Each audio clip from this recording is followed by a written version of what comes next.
Thank you for joining this video in which we are going to discuss with you the activities and opportunities available within Pathway 1 funding from Tithe. This video is the first of a series to support people interested in applying for funding, and at the end of this presentation there will be details on the other events we will be offering, looking at the application form, calculation tool, as well as a question and answer opportunity before the application deadline. It's worth mentioning that the content within this video is going to be looking at the basics to help those with limited or no experience with international exchanges. And so for those of you who have applied last year, please bear with us and stay on this video, as there are a few amendments from the last year's Pathway 1 funding, which I hope will be of interest to you. Before we get into the detail of Pathway 1, I'm just going to go over the basics and first of all give you a bit of understanding of what Tithe is. And here is a quote from our website. Tithe is Wales's new international learning exchange programme, enabling people in Wales to study, train, volunteer and work all over the world, whilst allowing organisations in Wales to invite international partners and learners to do the same here in Wales. It creates opportunities for participants to broaden their horizons, experience new ways of life and bring back lessons to be shared with people at home. But for those of you who are new to this, I appreciate that this might not necessarily mean anything to you, so I'd like to break it down into plain English.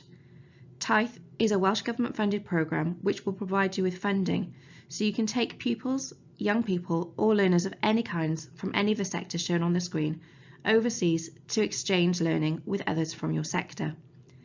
There is an application and an assessment process to get the funding, and we understand that writing bids might be new to some people, but we'll support in any way we can. As mentioned, the learning can be formal where a new qualification is received, such as studying or training, or it can be slightly less formal with volunteering opportunities or job shadowing. Ultimately though, this programme is about learning, and learning needs to be at the heart of any application submitted. You may also have noticed there was a bit within that quote for international partners and learners to do the same here in Wales, and this is definitely encouraged, but is not a requirement of the programme. We will provide you with up to an additional 30% of your grant to help facilitate an international partner to send people back to your organisation. This will be covered in more detail later.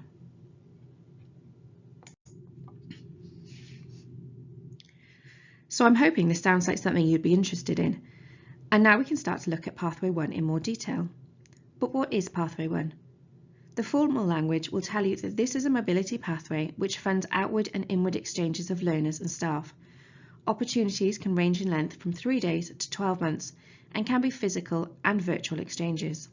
But again, what does that actually mean? Well, in simple terms, it means what we've already covered. We will fund you to be able to take learners from Wales anywhere internationally to learn something from that experience and bring the learning back to your school, youth group or further education setting, for example. This is known as the outward mobility. If you want to invite people back to your organisation, this is known as the inward mobility. The duration, lengths and options do vary depending on what type of activity you want to do, and again this will be discussed in more detail later. We do have another pathway in action called Pathway 2. This funding is more project based and focused more on addressing a specific issue or sector priority, and looks at developing, sharing and implementation of new ideas and ways of working. The funding call for this is closed, but will reopen again in autumn 2023. Pathway 1 projects can be a great starting point in which to develop a Pathway 2 project once an international partnership has been created.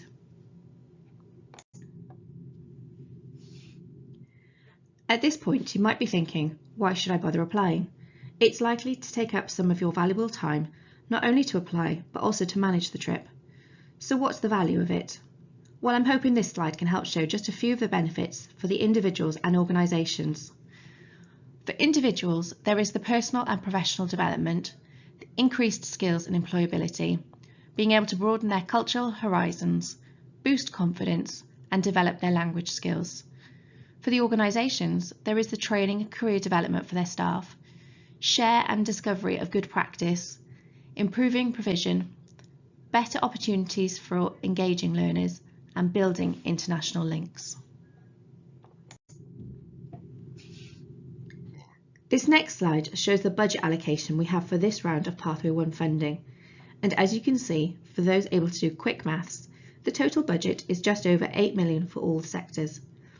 There has been an adaptation this year, in which an application cannot request more than 40% of the total sector budget. Part of the ethos of TIThe is to ensure that the opportunities are available to all, and we want the benefits of international exchanges to be felt throughout Wales. By the introduction of this new rule, we are ensuring that no one organisation can monopolise the sector funding. You will find more details of this, as well as the sector-specific funding budget, within the relevant Pathway 1 programme guide.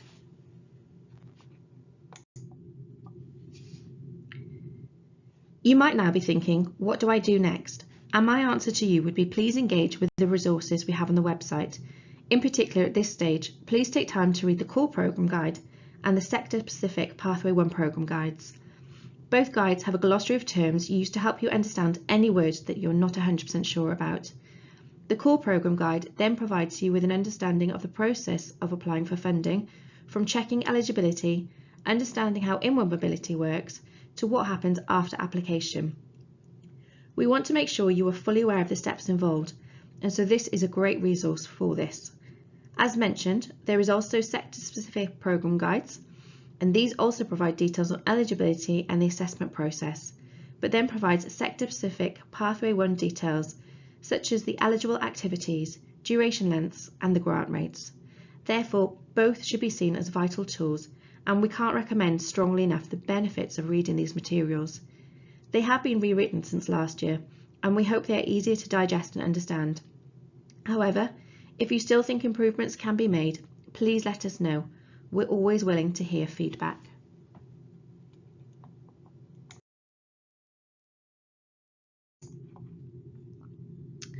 Now, as mentioned, all the details on eligibility can be found in the programme guides, so we're only going to cover the very basic information here. It is important that you take time to check you are eligible to apply, and if after reading the guides you're still not sure, please reach out to us at TIThe and we'd be happy to help. Unfortunately, we have had applicants previously who have taken the time to apply, only to find out they are not eligible for the funding.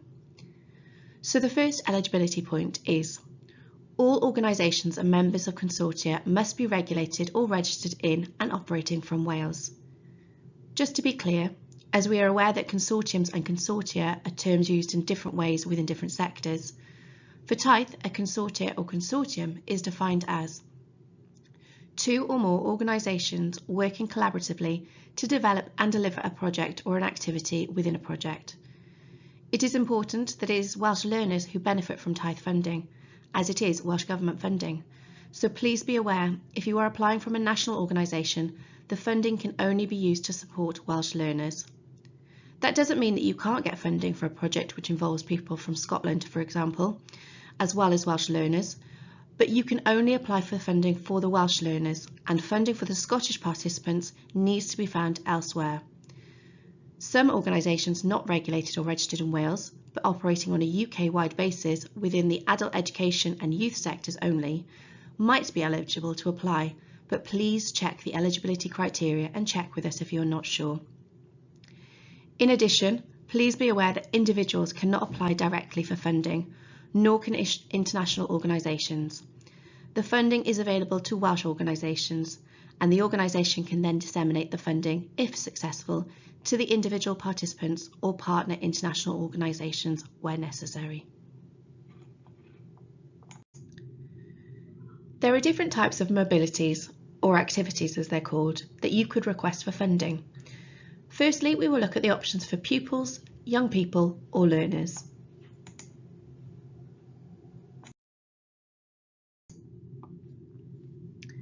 There are three options which can be considered here: group mobilities, individual mobilities, and virtual mobilities. Group mobilities are very much about the learner participation and experiences. They are also a great way to introduce travel experiences to people who've never had these opportunities before. UK introductory mobilities are an option for group mobilities, where going overseas straight off might be too big a leap for the participants. They can't be standalone opportunities though, and should be part of a process leading to an overseas mobility for those learners as part of the same project or application. Individual mobilities are bespoke opportunities for individuals with a minimum age of 16 to undertake an international mobility independently. They are also for individual academic, traineeship and volunteering mobilities. Virtual exchanges are wholly non-physical exchanges which will allow the virtual engagement of a group of people where physical mobility or travel for participants would not otherwise be possible or feasible. For example, if you had pupils who are unable to travel due to mobility issues, but you still want them to be part of the experience with the rest of their peers. For participants who are going on an international mobility, we would always encourage virtual exchanges to enhance the experience for those participants. But please note, Tithe will not fund this virtual exchange. There are 4 different types of activities which can be applied for under staff activities. The first of these is training, facilitation, teaching placements and job shadowing. These placements will allow for experienced staff to spend a period of time on these placements at partner organisations abroad, whilst job shadowing will allow opportunities for staff to undergo a job shadowing mobility, facilitating best practice, knowledge exchange and career development. Next, there are the training courses and professional development. These will allow participants to access structured courses or a similar kind of training provided by qualified professionals and based on predefined learning outcomes. The training must involve participants from at least 2 different countries and must allow participants to interact with other learners and with the trainers. Predominantly passive activities such as listening to lectures, speeches or attending conferences are not eligible. System development projects involve activities focused on quality, innovation and bringing back lessons learned and tools to organisations involved in the projects and beyond.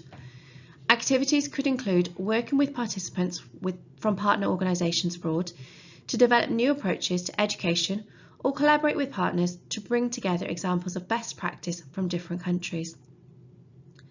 Finally, preparatory visits are funded visits to new or existing partners for the purpose of supporting planned or ongoing Tithe mobilities. Each visit must have clear reasoning and must serve to improve inclusiveness, scope and quality of mobility activities. An example can be to better prepare for the mobility of participants who have additional support needs, to start working with a partner organisation or to prepare longer mobility activities. They can also be organised to provide support for learners on longer term individual mobilities.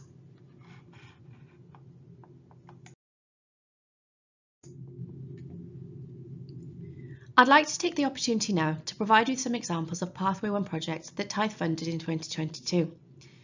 Firstly, in the youth sector, we have a project which has created a partnership with participants from New Zealand in the field of sport. The project aims to understand how young people can play their part in promoting the increase in the use of minority languages of Wales and New Zealand through sport.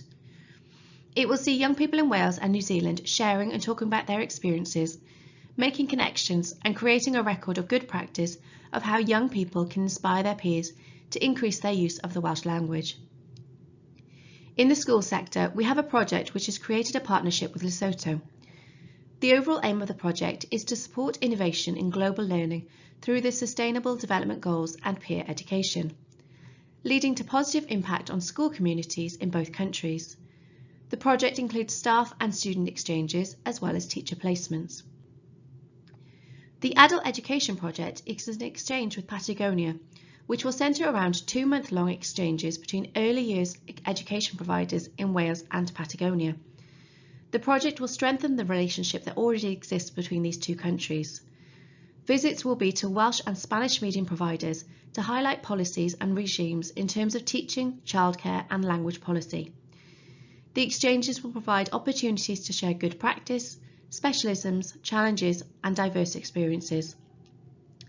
Finally, in the FE sector, there is a project in which a partnership has been formed in France. The project's main objectives are to increase employability skills, emotional intelligence and cultural understanding, which will contribute directly to reducing unemployment and increasing self-confidence and well-being amongst young people.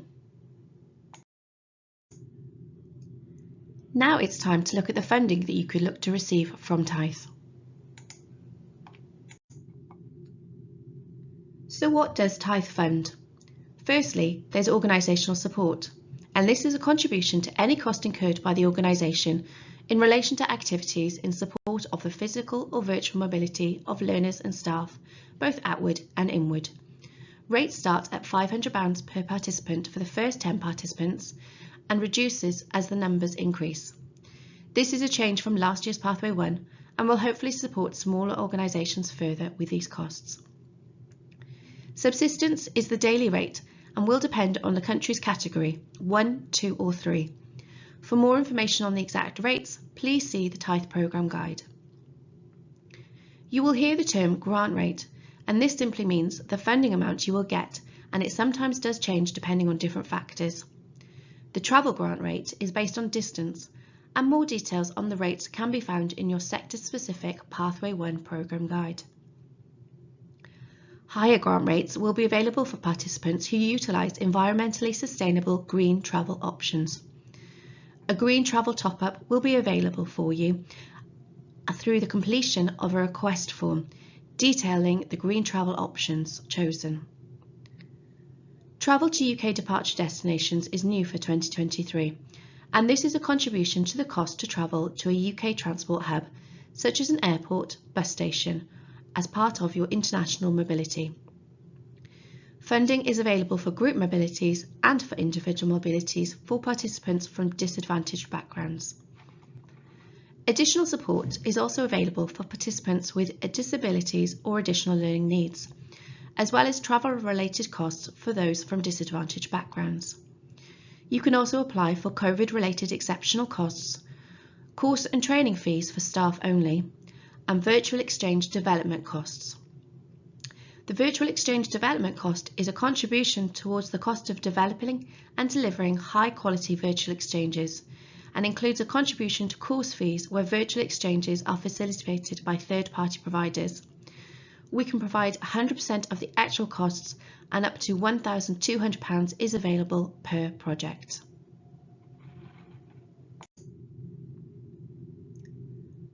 Inward mobilities are very much encouraged but are not a requirement of the Tithe funded project. You can apply for an additional 30% of a project's budget allocated for the outward mobility. All activities defined as eligible activities for outward mobilities are also eligible for the purposes of your inward mobility.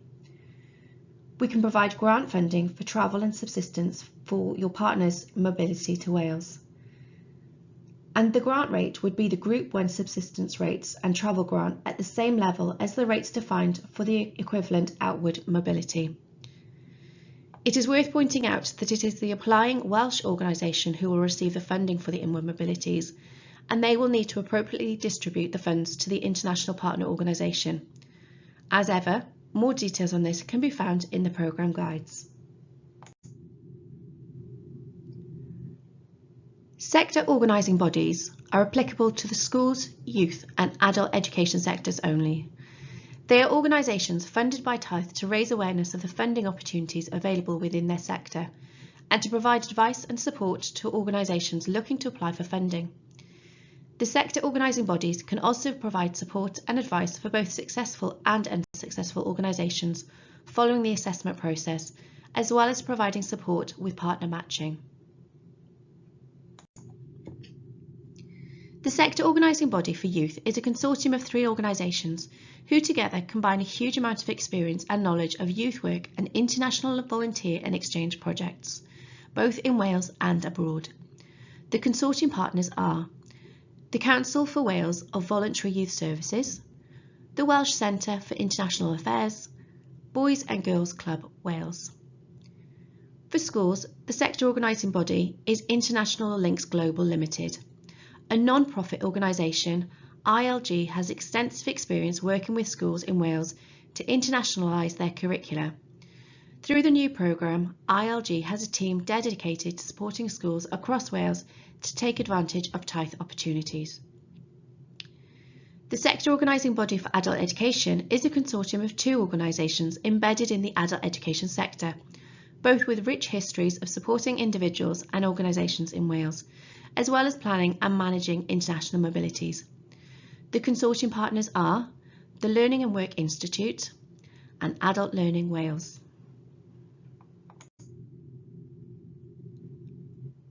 We are coming towards the end of this presentation, and it's now time to explore what to do next. Firstly, please have a look at the resources we have available on the website, namely the Core Programme Guide, your Sector-Specific Pathway 1 Programme Guide, the Pathway 1 Application Form Qualitative Questions and Assessment Criteria, the Step-by-Step Application Guide, and the Calculation Tool Video Guide. The recommended next steps would be to consider signing up to the TITHE newsletter. Consider what mobilities might benefit your participants and organisation. Ensure you have senior management approval. Discuss with your wider organisation. Please come to future TITHE webinars and events. Speak to your sector organising body for more support where relevant. And speak to us at TITHE at inquiries@tithe.wales. We now have a visual of the timeline to show you what to expect between now and the Pathway 1 mobilities taking place. Pathway 1 opened on the 19th of January, and between the 24th of January and the 9th of March we will be offering live support webinars. The 16th of March 2023 at midday is the application deadline. Please be aware we cannot accept any applications that come in after midday on the 16th of March. On the 17th of March at midday, we will require your grant calculation tool to be emailed in to us. The outcome notifications will be sent in June 2023 and your mobilities can commence from the 1st of September. As mentioned previously, we do have a series of events taking place over the next few weeks, and this table provides details on the relevant topics and dates. We would recommend that you look to sign up to all of the different topics if this is your first TITHE application. However, if you are unable to attend these events, video copies of the presentations will be available on the website. We are also a very friendly bunch and we'd be more than happy to offer one-to-one sessions with anyone.